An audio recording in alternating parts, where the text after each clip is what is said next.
How do socialist Chinese view the Muslim immigrant socialist Zoran Mamdani's election as mayor of New York City? In short, they believe that trying to redistribute wealth in a country where everyone owns guns is almost impossible.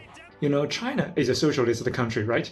Even they want him to win, but realistically, most of them think Mamdani represents extreme socialism and will lead to disastrous results. First, this is a departure from the Protestant cultural foundation of the United States, the core spirit of its majority religion, Christianity.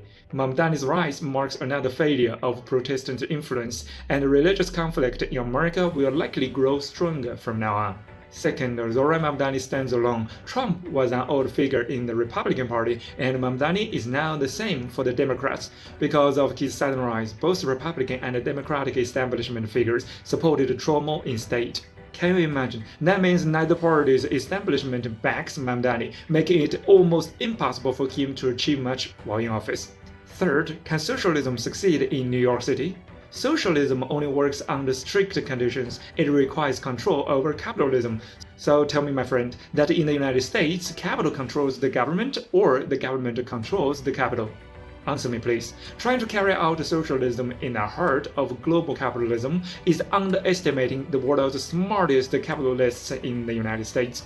A 34-year-old man getting power just because he gives good speeches is so risky. It's like how Zelensky became president of Ukraine because he was a good actor, and the result was a devastating war. Any politician skilled at stirring crowds through speeches should be treated with caution. Don't forget that the last such figure was Adolf Hitler of Nazi Germany. Even China, a socialist country, doesn't offer free public transport, doesn't freeze rent, and doesn't impose extra taxes on the rich. It only requires fair taxation while strictly limiting the rich from influencing politics. As for immigration policy, Trump's restrictions had downsides, but opening borders fully also has serious problems. How will Mamdani deal with those? And his idea of setting up city-run stores that buy and sell goods at no prices. China has tested this model for decades. It still exists today, but only as a supplement to the market system, not as the main structure at all.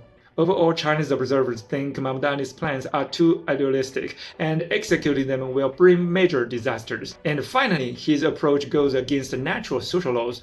New York became a world-class city because world-class talent competed to build it. Competition is the lifeblood of great cities. If you take it away, and the city declines undoubtedly. The world's top talent won't stay in a place that rewards failure. People living in wealthy neighborhoods won't let their communities turn into slums. They'll either fight to preserve order or move somewhere better. For Mamdani to succeed, he has only one real path: to create more wealth while ensuring that the rich aren't attacked or alienated, so they stay and support his work. Then he can direct more of the new wealth toward ordinary New Yorkers. In simple terms, first grow the pie, then share a little more with regular people. But the regular people cannot wait that long. They want it tomorrow. But sadly, even he did it in a short period of time, it will fail again, because New York City has no city walls. If life there becomes much better than surrounding areas, waves of new immigrants will pour in, sparking endless new conflicts. New York will never become a paradise on earth. So in the end, it's sad to say that the Muslim communist ghost Mamdani represents is already hovering over New York City. The Democrats, Republicans, big capitalists, and anti-Muslim groups will eventually unite against him, turning New York City into a major battlefield. Follow me on Eastern Perspective to see the world.